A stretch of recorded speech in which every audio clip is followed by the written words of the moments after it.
There are over 3,100 people sleeping rough in the streets of London each evening. In 2013, Dan Atkins created an innovative solution to solve this problem through Buses4Homeless, a low-cost solution to homelessness in the UK that provides shelter, rest, and vocational education for the homeless. Dan hatched the idea when he found one of his employees sleeping rough in the luggage compartment of one of his coaches. From that day, Dan's mission has been to improve the lives of the homeless and integrate them back into society. I've always wanted to do something that positively impacts the world. When you're on the right path, things become easy. You're not swimming against the current. As a leader, I suppose, you want to water the flowers or water the seeds and watch them grow and share that light with as many people as possible. It's going back to the fundamentals inside the person. If we can create a model that's based around that, that can then be replicated all around the world, then that creates a big, big change.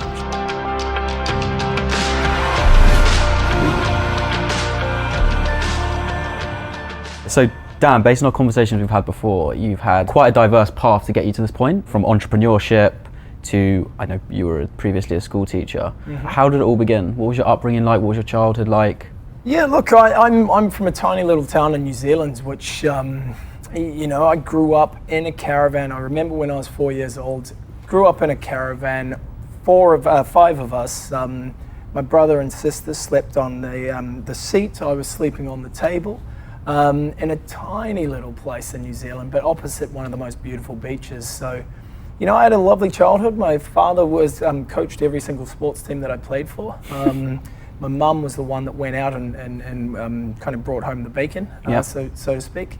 But lovely childhood from the get-go, and it's just growing up in a tiny little place in New Zealand. We don't really need much. Hence why it was sweet to live in a caravan for a while. So how long were you living in a caravan for, and how was it living in such close proximity to your family, to the point where you're sleeping within centimeters of each other? Yeah. Did that kind of unite you? Did you have a really nice bond? Like what?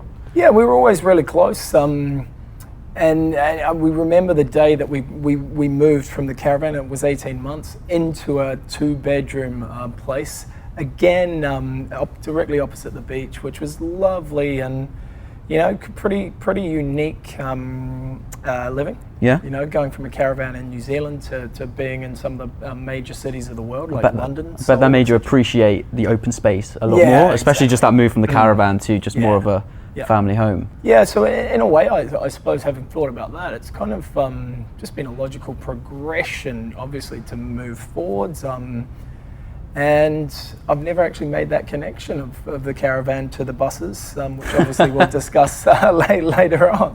So how long, 18 months you were living in there then? Yeah. So do you think, obviously back there is some kind of connection to how you feel being more of an enclosed space, how that made you feel, how that had an impact on you growing up? Well, look, my mum always says that was her favourite part of the family, because we were all so close, which was really nice, and she always refers back to that as some happy times with the family. Obviously we were young. Yeah. It'd be a bit more of a challenge now. Growing up by the beach, it's just beautiful, to hear the waves crashing against the beach, and the sand is lovely to wake up to. So you were on a farm for what, up until you were 4?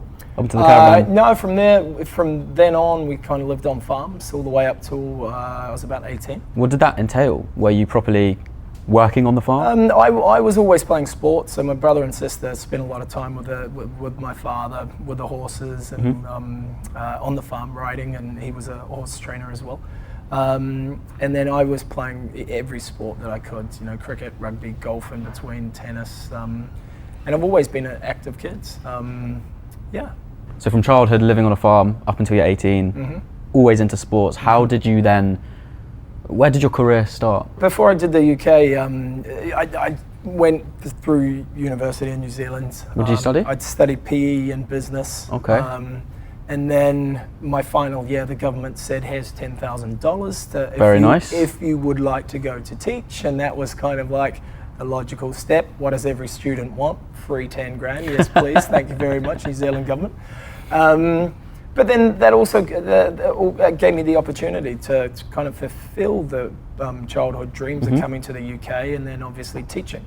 But before that, I lived in Seoul for 18 months. Oh, okay. Again, teaching English, and I did quite a lot of TV and movie stuff over there, which was... So you need to expand on that. What do you mean? Yes. As in you were starring, you were writing the subtitles as well? Being a white face over there, I literally fell into it, but it was brilliant. I absolutely loved it. Top story from that experience then? Top Is there anything we could find on YouTube? Probably. Nothing that I'm too proud of. But look, I'm somebody who always says yes, who always experience, always wants to try new things, try things once, and if you like it, kind of continue. And has that always been a mindset as far as you can remember, or was there a moment where you kind of adopted that as? No, I think I've always aspired for more. Okay. You know, again, in New Zealand we have this thing, I mean, small-minded, tall poppy kind of syndrome, you know? Mm-hmm. And everyone's kind of in their own little box. Yeah. And that wasn't me. It definitely wasn't me. And by comparison, you just knew that wasn't you. Yeah, exactly. And my purpose and my passion was much bigger. Mm-hmm. You know, and always just want to grow, want to learn, want to do more things, and aspire to something that actually leaves a big impact in the world. Nice. So, okay, so you were teaching for a year and a half in somewhere completely foreign to you. Yep. And then how did your teaching evolve? And coming to London was completely by fluke. How did that happen? So, did teaching bring you over, or? No. So I was under the Eiffel Tower one day. I'm an absolute girl's blouse at most things, but heights is definitely not my forte. And then my girlfriend at the time, she went up the top. I was like, can't do that. And then a couple of boys walked past from high school, and they were like, dude, what are you doing? And at that stage, I had no idea. So they said to come to London. So yeah, had I gone up the Eiffel Tower that day, who knows? I probably might not have come to London. But yeah, it's just, you know, sometimes the universe aligns things, puts things out there and in front of you, and brings them to your attention. And so, would you say you believe in fate? Would you say that you believe everything happens for a reason? Whether you call it fate, whether you call it the divine intervention or the universe, whatever it is, there's a higher power definitely out there that we kind of don't know. Yeah. And I'm always open to that. And the more spiritual, I guess, you become, if for the like of the words, the more open you are to accept the fact that sometimes things just align themselves perfectly for you, which is kind of where we're at with the Buses4Homeless project. Okay. All right. So, just going back. So then, in the UK, just quick overview. How long were you a teacher for in PE, right? Yeah, so PE business. I probably did 7 or 8 years of mainly supply teaching, but a few long-term places. Absolutely love working with young people, but the school system is horrendous. You know, you're teaching them to rote learn stuff that they can Google, they can watch YouTube lessons, which are way more up to date than what the school curriculum is teaching. I always say we're teaching history, but what about the future? Yeah. You know, nothing, the school system has not changed, has not adapted since for the last 200 years. So was that a point of frustration for you back then? Yeah. And is that what led you to move on? Yeah, look, and I was more trying to be like an older brother type role model. Yeah. Which most of these kids don't have these days. Teaching in inner city schools in London, walking into FU, sir, you're not going to last 3 effing days, to 6 months later, sir, please don't leave, you mean everything to us. Not that I was a good teacher, it was just I tried to instill a kind of some pride and just, you know, the PE's a lot different to most of the subjects, you know, the shithead kids, pardon me, are the ones that are more focused on sport. So the worst you can do to them is say, go and sit down and then chill out. When you're ready, come and apologize. Tell me why you did that wrong, and then jump back in. So do you feel like that mindset and your approach was natural to you as a person, or do you feel like you were thrown into that situation and you kind of needed to adopt this approach and mindset? Is it you, or is that as a result of that experience? Nature or nurture, I suppose I've always been the captain of our sports teams, and almost kind of a natural leader. Yeah. And it was more of a leadership role than an authoritative, I'm the teacher, you're the pupil, listen to me. Whereas that slight change is, come on, trying to more empower these kids to believe more in themselves and to essentially to become better people. Okay. And what would you say, very quickly, the top qualities of being a good leader in the capacity of being a PE teacher in that environment and stuff that you kind of take on to where you're at now? Oh, good question. I think empathy is a big one, and actually understanding you as the person. You know, teaching is quite a challenge in terms of you got 30 different individuals with all different individual needs and goals and direction and that kind of stuff. So it's a challenge, but then you kind of lead by example. Yeah. You know, and again, it's a lot easier to do that when you're in sport. To join in and kick a footy round and just bond with the kids. It's easier to be a positive role model in that environment, isn't it? And to relate. Yeah. Okay. So what would you say is the moment where you moved direction? You moved away from teaching after 8 years. Yep. You obviously loved it. You had a great impact on the kids. What was the moment that shifted you away? Yeah, look, we had a very big, significant incident with my family. Essentially, we lost my brother. Sorry to hear that. Yeah, no, it's. I got a call from my mum one Monday morning, and she said that my brother's been missing since Friday, and I was like, he'll be fine. But then on the Wednesday, my father found his clothes along the riverbank, so.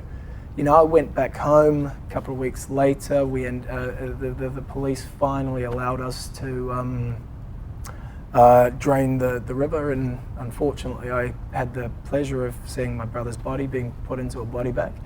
Now that quickly puts life into perspective. Yeah. You know, and it makes you realize what's actually important, and you know, nothing these days can faze me really because I've seen the worst. But from that kind of moment on, I decided to make that shift, to make that change, and actually do something more significant, and leave an impact. You know. And what was that moment, that split decision? Did it happen over the space of a few hours? Did it happen over the space of days, weeks? And then what was the result of that? Yeah, I suppose when you're away and when you're reflecting and when you're with your family, you do a lot of kind of soul searching and.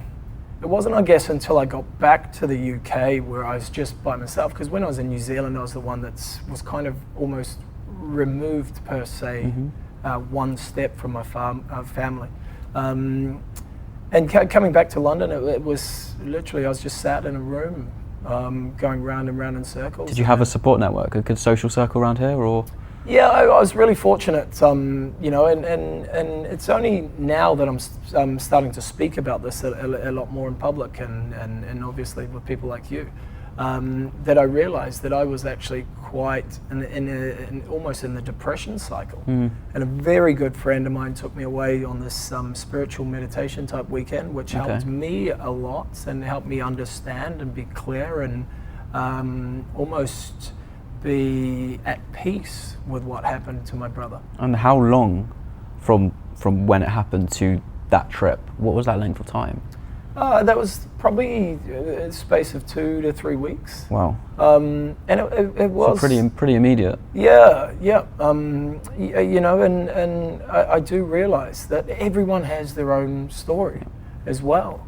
And it's amazing when you start connecting with people on a much deeper level, that you realize that they've gone through some traumas and their own experiences as well. So it's really interesting when you do clear out a lot of your own baggage and be open and to connect on values and passion. So this spiritual trip, how long did this trip last, and how immediate was the change? Did you come back and immediately you knew the new direction, you knew exactly where you were heading and why you were heading there? Or did you come back, saw things in a bit of a different light, and it kind of built up and evolved over time? The whole weekend lasts probably 36 to 48 hours. Okay. So it's really, it's almost like a personal development, a year of personal development all squeezed into 36 hours. It's incredible. And ever since then, I've done that 4 or 5 different occasions. And each time get kind of removing more and more layers of the onion or whatever the metaphor is. But really to get to the root cause of what's going on inside you. And again, we've kind of taken that kind of ethos and that journey and almost packaged it into the ideal of the program that we'll release for the Buses for Homeless project. I don't think we can move on to the next topic until you tell me a little bit more about this spiritual weekend, because it sounds pretty fascinating, and I think it was a big part of your life and obviously progression to where you're at now. So what happened in that 36 to 48 hours? So a mental defrag. A mental defrag. Yeah, cool. It's incredible. You go on the most amazing journeys through meditation, and the shaman there is now a very, very good friend of mine, almost, and he's the one that took me away on the first time ever experience. But you go on a journey into your subconscious. And you're observing, you're consciously aware of all of the issues and everything that's going on inside you. You see images, you see videos of you interacting in certain ways. And you're made consciously aware of what's going on within you, which is kind of a little bit mind-boggling. But had I not experienced that, then I wouldn't have been able to be as open and honest and almost kind of healed as what I have been through the loss of my brother. So after such a life-changing experience, not even from that weekend, but the events that preceded that, just tell me a little bit about the immediate time when you arrived back into the UK. In New Zealand, I had my family to support and kind of look after, and then I was the one that was always looking after them, and then I just came back to London and had nothing. And that's when my friend took me away, and kind of after doing that and having my first, and I've done many since because I realized how important it is. It kind of gives you a clear direction of what you want or where you should be going, rather than what you were doing beforehand. Do you feel like were you spiritual before that experience? Absolutely not. Absolutely not. Okay, No. So how has your perspective of spirituality changed since then, and how is that practiced in your day-to-day life now? Yeah, see, I'm a Kiwi. If you can't hold on to it, it doesn't exist. It's not real. We're simple people. Yeah. But having been opened my eyes and my mind to this, it's actually phenomenal how blinkered the vast majority of society is. Whether my sister's far more spiritual than what I am. She calls in the angels all the time, which is still a little bit woo-woo for me. But the more you get into it, the more consciously aware you are that there's a whole lot more going on in this universe than what we've been preconditioned to believe. Sometimes it's easy to be kept up in your own bubble. Totally. Right? So do you meditate? Do you just practice daily mindfulness? What are those little kind of insights and daily habits that you have? Because it's easy, especially in London, being swept into the day-to-day grind. Totally. What do you do to ground you a little bit more and just bring back that sense of spirituality? Yeah, it's a really interesting one. And after my last ceremony, which is where I've had the biggest shifts, which were amazing, and that actually was the one that highlighted that it was time to start doing the Buses for Homeless project. Directly after that, I always like to take action in the physical world, because that's all kind of subconscious and emotional kind of worlds. And I did this massive detox, ended up doing a lot of exercise, did a lot of gratitude. Yeah, gratitude is huge. So what is that? How does that manifest? Is it gratitude diary? Is it every morning you start by saying? Yep, just as simple as writing down 3 things that you're grateful for, 3 kind of things that you would like to happen during the day, and that's really awesome to actually practice regularly, as well as doing some exercise and just, I suppose, setting up the right habits Yeah. on a daily basis, and that goes is crucial to moving ahead in life. So did you come back from that experience and just say, right, I'm done with teaching, I know it's the right point to move away from teaching, or did you come back, settle back into normal routine for a little bit and then realised? And then what did you immediately go on to do? Yeah, so after that experience, I knew that it was time to end teaching. Yeah. But I also wanted to work with young people. So I started working with a very good friend of mine, helping 18 to 30-year-olds set up their own businesses. Okay. Which was absolutely awesome. I loved doing that. So you went straight into that. So you came back, did you give yourself any time to recover, or did you come back with a fresh perspective, motivation? You were like, I need to do something now, I need to move on to the next thing. Yeah. And that transition was pretty quick, which was awesome. Did you feel like that was a good thing? Did you feel like it needed to be quick? You wanted to take action? Or? Yeah, absolutely. And you know, when the time is right, it's right to start making, again, to say yes to opportunities and go on a new career path.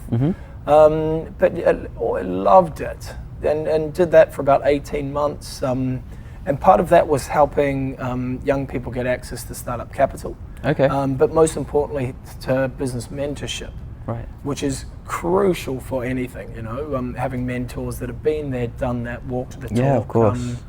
And that's where I met one of my mentors, and got into the world of buses. World of buses. Love that.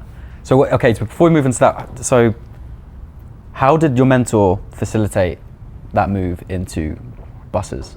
Quite a vague statement, but interested to hear more. So one Christmas party, yeah, him and I had far too many jars of loudmouth soup. Nice. But you know, I asked the question. We had a really good relationship anyway, and I asked the question, what made him a success? And his eyes lit up, and he had a massive smile on his face, and he introduced this concept of doing parties and events on buses, which, you know, at that time in my life, I was quite excited about parties and events and doing things on buses. I never imagined I would have, but yeah, you know. So was that his answer? What made you successful? And he just looked at you and said, buses. What was it? Party buses. Party buses. And then one thing led into another, and then clubs and restaurants and that kind of stuff. Okay. Yeah, and over a series of a couple of months, you know, bouncing things back and forth, I was like, screw it, let's do it. Nice. Yeah, and got into that. So what did that look like? What does that business look like? Obviously, you got a bit of experience in the 18 months of providing young people with startup capital and mentorship. Do you think that served you well to then move into your own business? Was it still quite a scary process? Did you have a good enough network in order to support you? Yeah, I think as with anything, success is probably 80% psychology, and then the rest is kind of the strategy and the networks and the support to get to where you want. You know, and having a master, having a coach or a guide or a mentor to follow in their footsteps and not make the same mistakes as what they make is almost a fast track for success. Yeah. Yeah, and you know, them holding your hand and walking you through step by step, everything just helps immeasurably. Yeah. And you know, it's just every professional sportsman has a coach. Yeah. Why?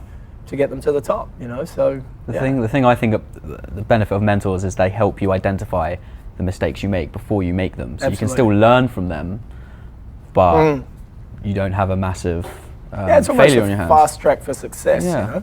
Yeah, but not so much the traditional shortcut, because you're still learning from doing. So okay, so tell me what that business looked like. How long were you running it for?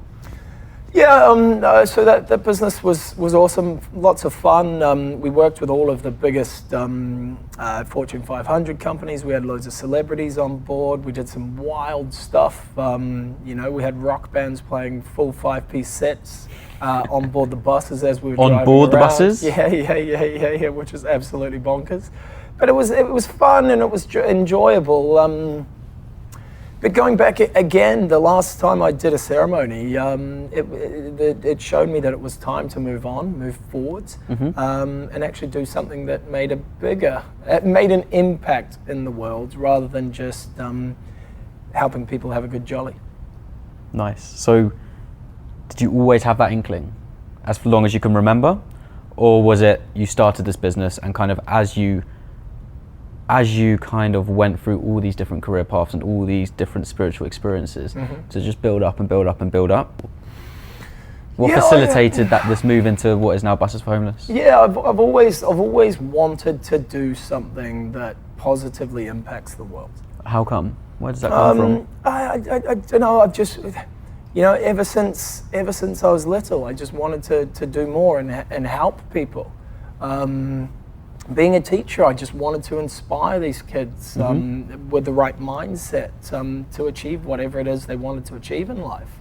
And I think as a combination of my teaching background, the personal and social development stuff, as well as building buses and coaches for a living as well, all kind of combined into this melting pot that now we call Buses for Homeless. Amazing. So tell us a little bit about Buses for Homeless. How did it come about? Obviously, it makes sense with the link of the buses. Yeah, so one day I walked into our yard and just was horrified. I discovered a friend of mine sleeping rough underneath the coach where you put your luggage. And that literally, it broke my heart. So him and I went out, we brought him a bus that day, took it back to the yard and kitted it out, and he lived in that for 2 years. Wow. And having done a lot more research and understanding the homeless stats and figures in the country, it just, I knew it was time to take action and make a difference. So you always knew that you wanted to make a positive impact? Absolutely. And the minute that experience happened, that's when it all clicked into place? Yeah. So this is how I can make a difference. I Yeah, have exactly. a speciality in buses. Yep. This is an issue that, would it be fair to say that through being in London, you almost became a little bit desensitized to it? Absolutely. To the issue? Yeah. Which I think we're all guilty of, but in London, which is horrible to say, but it's the truth. Yep. So was that a split decision realization? Was it more of, this is my purpose, I need to follow this with everything I've got? Or was it more of, this is my opportunity to actually make that positive impact that I wanted? I think it's more of an opportunity. Yeah. Rather than a split decision. Because we've had so much help and support. I can't do this by myself. Absolutely not. And that's where, people and organizations just coming up from everywhere. We've had so much positive media. We've been donated a hell of a lot of money. Yeah. We've been given buses. People are ringing me out of the blue to say, Dan, I've got 10 buses. Would you like them? It's absolutely phenomenal what fate, the universe, the provider is laying ahead of us now. Yeah. And this project is far bigger than me. Yeah. And it's almost just swept us up on that path. And it's almost, touch wood, quite easy that we're in the flow and going with it. Yeah. So talk to us through the actual setup, because what I love about what you're doing is that there's a difference between short-term solutions, so roof over your head, food on the plate, and long-term solutions, which is soft vocational skills to actually integrate homeless people back into society and getting to the root cause of what caused homelessness in the first place. Yeah. So what I really love about what you're doing is that you really combat both of those sides. So can you just explain a little bit more about what this process is, explain this 3-month program in a little bit more depth, and explain where the thinking came to create this 3-month program in the first place? Yeah, absolutely. So in terms of the buses are fantastic. Yeah. There's a hell of a lot of surplus to requirements double-decker buses in London. Do you know how many there are? How many get retired on a... There would be hundreds. Really? So they're all just stockpiled? Where are they kept? Exactly. And most of them are sent to the graveyard.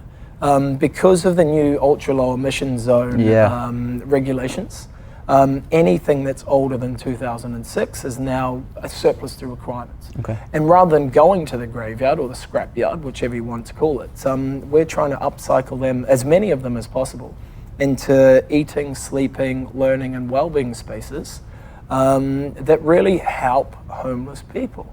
Now the proof of concept, essentially the buses are amazing. Everybody who comes on board absolutely loves them. And it's awesome because they're a mobile shelter or a mobile learning space. Yep. We can take them as and where required, which is fantastic. But what we say is when we prove the value in terms of our program, then that's when the whole world will stand up and take note of what these guys from Buses for Homeless have done. So that's really interesting, because I think the first time we met, we were having a long conversation around proof of value. Yeah. And I want to kind of explore that in some further depth, but just talk us through this program and the rationality behind this 3-month program. Yeah, so again, combining the teaching and the personal and social development with the ceremonies and the Tony Robbins training and everything like that. It's all about helping understand how and why these people have become homeless in the first place. So most people wrongly assume that drugs and alcohol are the causing factors of that. Yeah. However, we believe that they're both a coping mechanism for life on the streets, but most importantly, life in here in their hearts.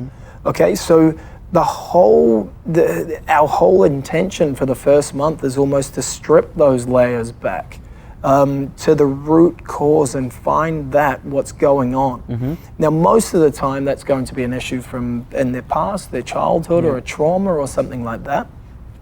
And we believe with the help of Reiki, mindfulness, meditation, energy healers, proper clinical psychologists, as well as NLP, life coaches, even nutrition plays a huge part of that, and personal trainers and everything. You know, if we can strip everything back, help them through that root cause issue, and then almost build them back with all the positivity and that kind of stuff, then we're actually making a change on a fundamental level. And then when they're ready, touch woods, we move them on to the next phase, which is the soft and vocational skills, as you alluded to, in order to get them back into apprenticeships, employment, or touch wood, help them set up their own businesses.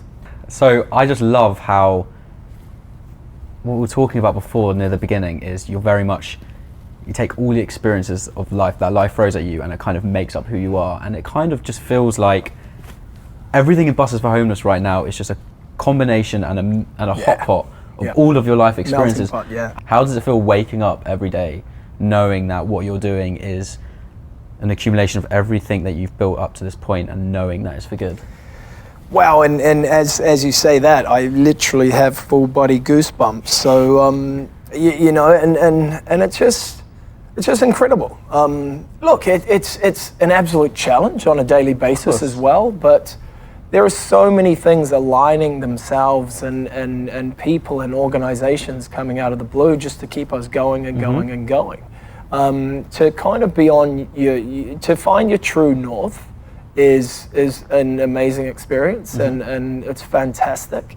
And you know, sometimes when you're on the right path, things become easy. You're not swimming against the current. You become a magnet for opportunities. And the right types of people, because your values, you're a living embodiment of your values. Exactly, and you attract people into the universe that come to you. And our chief inspiration officer taught me, thank you, more please. You know, and we're saying that on a daily basis, and it's just incredible. And when, again, going back to the gratitude, to thank something that's coming into your existence or your life, and then ask the universe for more please of the same thing that you actually want, that was huge. That was massive for us.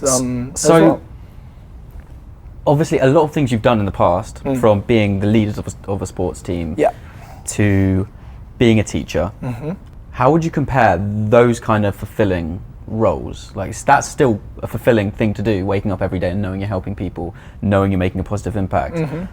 I guess what I'm trying to say is, what is the difference in how you're feeling and how you're going about life, and the passion that you're putting out there now compared to the fulfilling activities that you were living by before? Very interesting question. I think it's just taking things to the next level. You know, stepping up, playing life on a bigger game. Yeah, we've had all the practice and kind of learnt and progressed, but now it's like, right, Danny boy, take a step up and do something that truly matters. And we're creating a model that doesn't exist. We're trying to pioneer something here.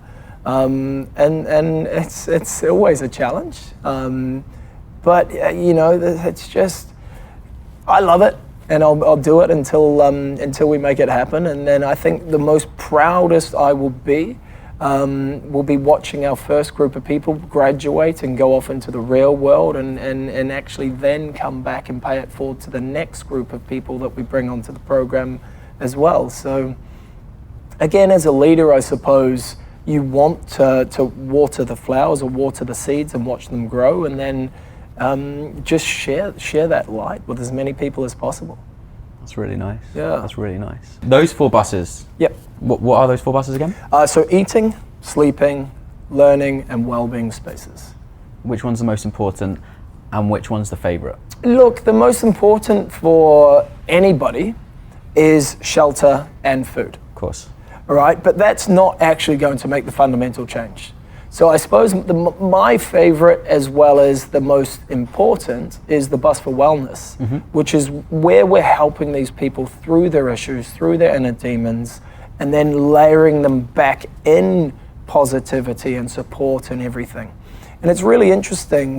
We've got an amazing energy healer that comes down, and she gave me the very first energy healing session, and it was amazing.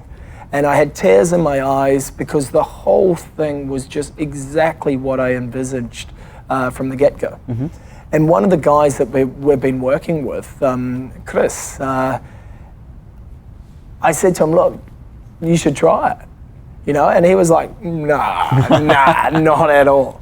And then he actually tried it, and 30 minutes later he came out with the biggest smile, and his whole energy had shifted, and he was like, wow. And 30 minutes of a session like that completely transforms What is it in somebody's that energy. session? What happens?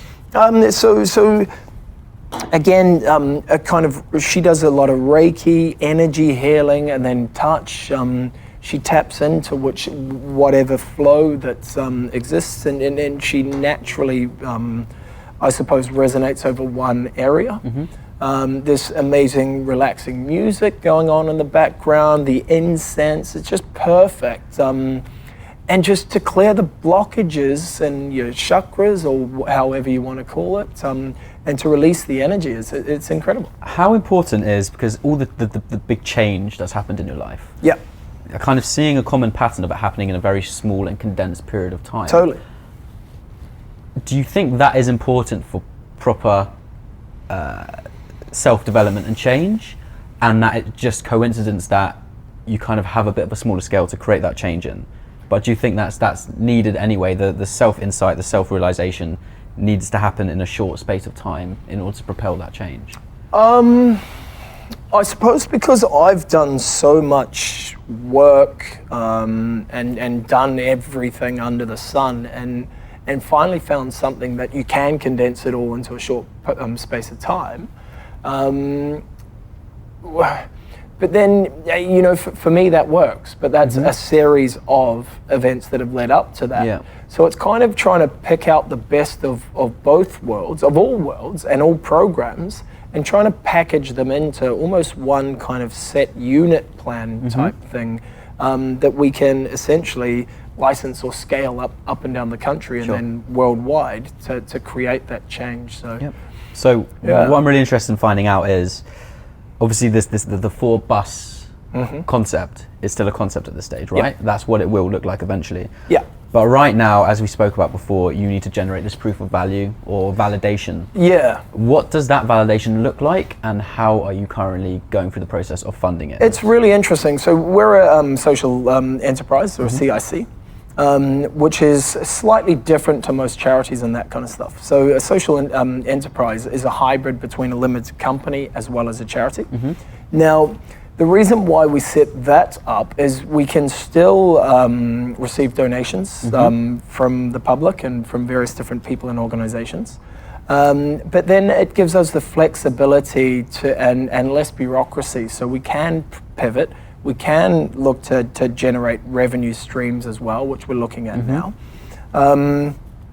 But yeah, we've been so fortunate. I've done so many favors for people and organizations in the events world. And the events world is all about ensuring that our guests have the time of their lives. And it's all about them rather than us. Yep. And because we're such a little organization, the events world has really backed us and behind us because, you know, they see where their money that they donate goes. You know, we will never take a single cent out of donations for salaries or anything like that. Because at the end of the day, that's what a lot of charities are relying on. Yeah. You know, and that's completely wrong. So donations have been a major part of it, and we've been really fortunate to have been donated 4 buses by Stagecoach, as well as an awesome organization, Bathroom Takeaway, from up in Manchester, who just randomly called me out of the blue and said, "We love what you're doing." They donated us a £16,000 bus, which is now our Bubbles, our wellbeing bus. But now, on the back end of that, we're trying to create a revenue model as well, to ensure that we are sustainable as possible from the get-go. Cool. So, taking a bit of a step back, before we get into big vision and future visions, which is obviously the most exciting thing to talk about, what do you need to prove in the short term in order to realise the longer term ambitions? Look, we need to take people from the streets, and we need to get them through the program, and then we need to get them into housing and employment. Yep.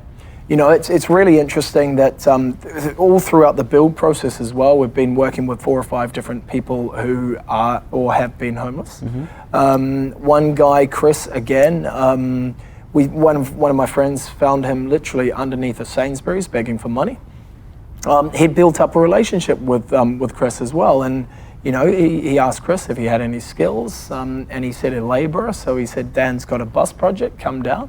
He was there literally the next day.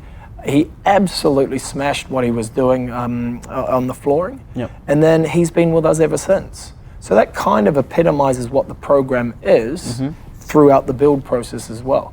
So it's giving them opportunity, giving them, and then supporting them as much as possible. Unfortunately, Chris is, you know, he lost his brother as well last week, so he had to fly home to Poland. He's just got back to the UK now. But again, all these people have their own stories as well, and you know, it's just trying to support and help them as much as possible. And when we, you know, we need a static site in order to welcome people onto the buses and into the program. And when we do that, you know, we'll document their process, their journey along the way, and share that. And people buy stories, you know, and people. And it's the success stories along the way that we can share and show, which will prove the value in what we're doing. And just one 30-minute session with Natalie, our energy healer, was validation for me that what we're creating here is perfect and on the right direction. Amazing. So what's the bigger vision? 10 years time, what does success look like? Because it goes far beyond traditional ideas of success. It's not financial successes. What does success look like to you in the concept of? And again, I've got full body goosebumps as well. So great question. Thank you very much. I think just making a positive impact, and you know, success is up and down the country and then worldwide, but more so creating a movement that's not just give a homeless person a house, because if they're not mentally right, then how are they going to cope with that? You know, so it's going back to the fundamentals inside the person. You know, and if we can create a model that's based around that can then be replicated all around the world, then that creates a big change. And that's really where our vision is on this. And touch wood, I'd love to be one of the flag bearers of fundamental change and positivity for homelessness. Amazing. No, I've got full body goosebumps. Yeah, boy. So a big part of your model and how you really bring this to market is working with corporations. And I found that really interesting because correct me if I'm wrong, you are going to corporates and getting funding from corporates as part of their CSR budget. How does that look? How do you approach that? Yeah, so look, corporates these days are being a hell of a lot more socially aware and responsible. So what we're saying, what our pitch to them is, rather than go out and have a staff jolly, why not come down with us, work as a team, go out and do something positive within the community, and then at the end of it, touch wood, potentially donate £2,500 to £3,000, which will help one person go through the entire 3-month program with the respect of trying to build a relationship with that person throughout their journey. Yeah. And then fingers crossed, get part or full-time work within that organization. Amazing. So that one, rather than staff jolly, do something nice for the community, actually has the potential of transforming somebody's life on a fundamental level. And that's pretty cool. That is very cool. How does that look now? Like, just talk on a granular level. Do you have a deck that you specifically send to corporates? Do you rely on people in your network to refer you? Do you just meet people face to face and say, this is the opportunity? How many corporates are you working with at the moment? Yeah, so we've had one previously that's done it, and it's really interesting that they've already signed up to work with us over Christmas as well, which is phenomenal. And then we've got 2 more, GSK and PwC, who are pretty big brands in themselves, small organizations that want to get involved as well. Plus, we've also got a coding organization that are coming down and delivering coding training to work with us, and then again donate that money towards the project, as well as a few organizations that are really engaged. You know, Network Rail are looking for us for a site, which is amazing. So, you know, we're punching well above our weight here. I don't think you are. Which is phenomenal. So just how did you get in with PwC and GSK? Again, just people referring us, you know. Our network is amazing, and you know we're really vocal on Facebook and social, and that's been, I think, our biggest realization. Utilizing the power of social media and the power of social networks and the likes, and just people buying into the journey. You know, and just engaged. And we've got so many people that are sharing our stuff. The media have picked up on this as well, which has been phenomenal. We've been all over the Evening Standard, BBC, Thomson Reuters. The World Economic Forum did a post on us that was last recently, week. Right? Yeah, amazing. And it's had over 500,000 views. Boom. You know, it's just well, it's that's just the thing. crazy. It's just, as a proposition, it's so close to home. It resonates on such a deep level. Yep. That people the majority of people just champion it because it just makes so much sense. Yep. And that's where you've won, and that's where you will continue to win, because people just understand the benefit and they want to scream and shout about it. And it's also interesting because what's more iconic in London than a double-decker bus? Yeah, 100%. You know, and there's so many people on the streets in London that you cannot get out of a tube stop and not walk past somebody that's homeless and then see a bus go past. You know, and I think it just works, you know? So going back to your point around coming out of a tube station, we're going back before to what we were speaking about of it's horrible to say, but you become desensitized to the issue. And it's almost easy to not regard these people as human beings, which is horrible.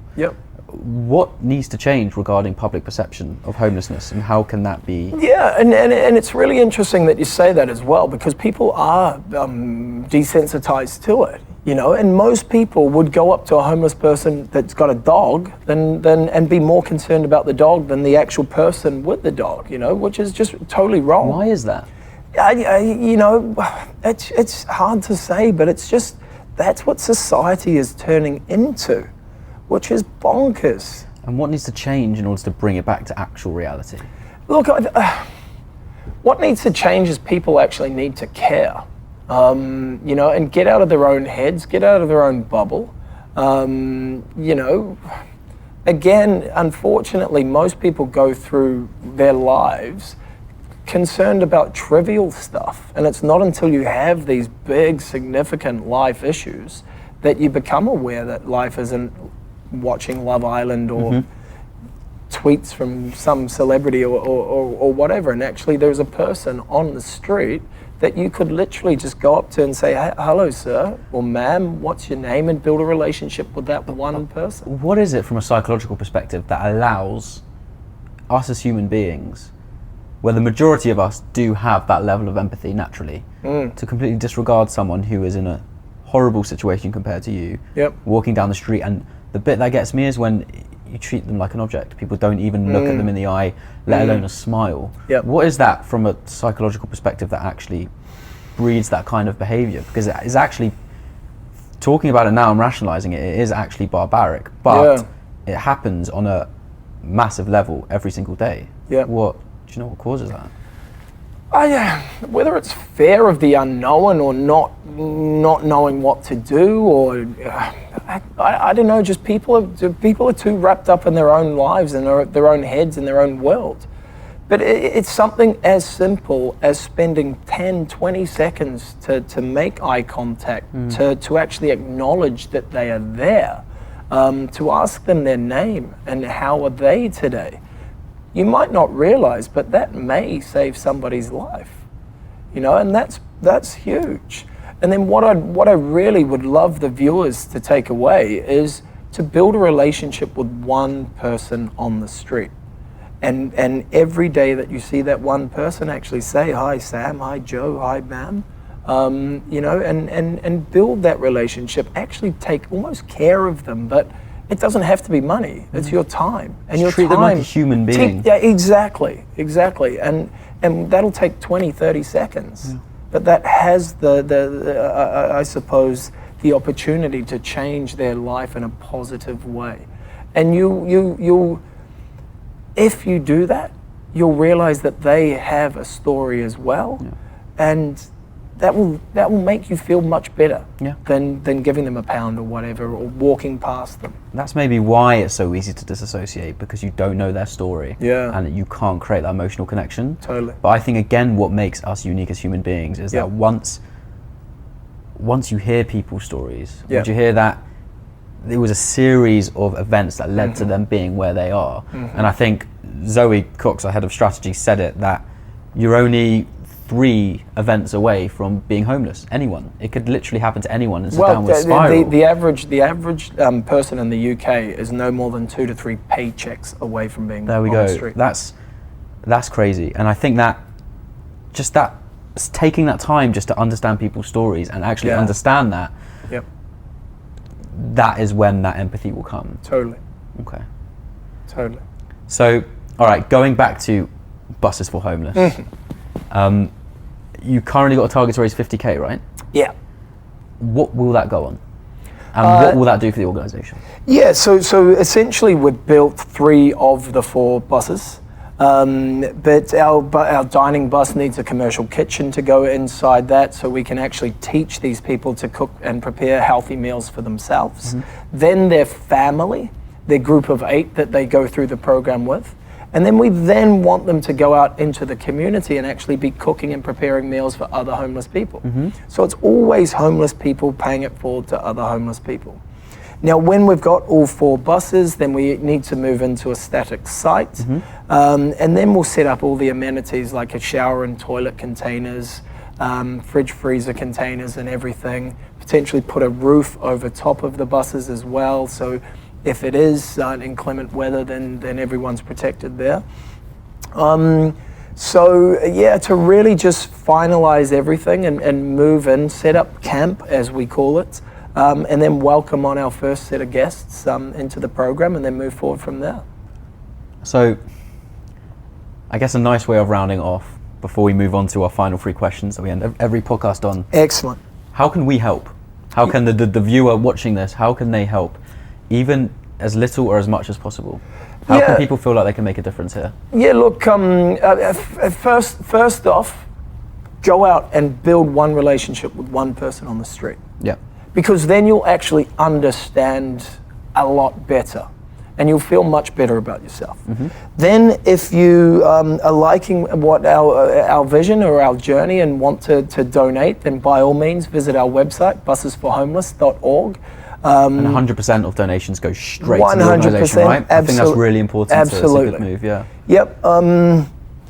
Or whether you've got skills, specific training skills that could help. You know, we're always looking for more trainers, more spiritual healers, nutritionists, chefs, anything that could possibly help help us make their transition much easier. Then that would be. And what would that look like if you've got someone who's watching this who wants to donate their time? What would that look like? How much of a commitment would that be? Yeah, look, everyone's different. You know, whether that's an hour or two a week, or more working with us longer term, or even just opening doors to various different organizations or VCs or family offices, whatever it is. And we have loads of people getting in touch with us all the time and asking how can they help, and we ask them, where's your best fit?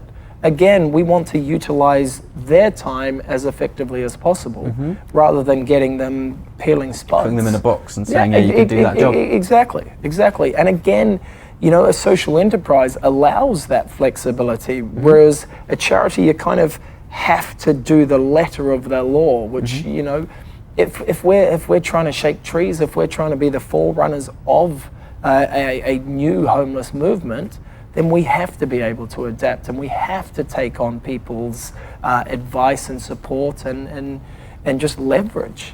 Yeah. So if you're watching and you want to donate or be involved, then I think there will definitely be a link in the description below. So definitely click that and check it out. Okay, so we're going to end on the Power 3 questions. What is it we call them? Power 3? 3 power? Power questions?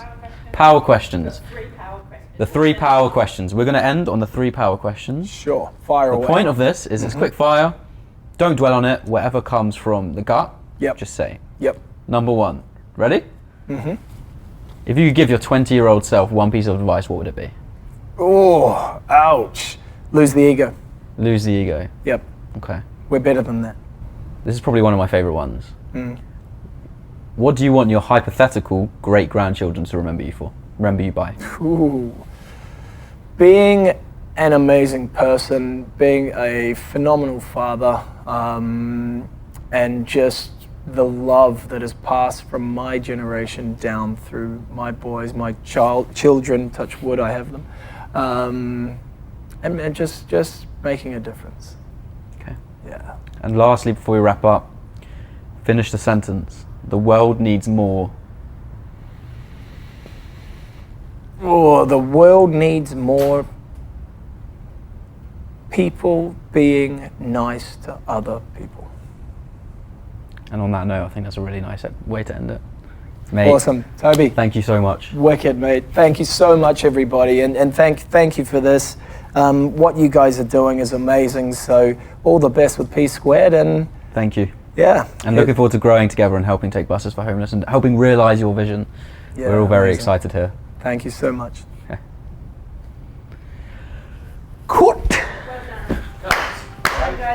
Thank you so much for watching and being part of the P Squared community. If you haven't already, be sure to subscribe for more of the same content. Through the journeys, insights, ideas and stories of our guests, we hope to propel you forward to execute on your goals and help you achieve a bright shift in this world. Till next time.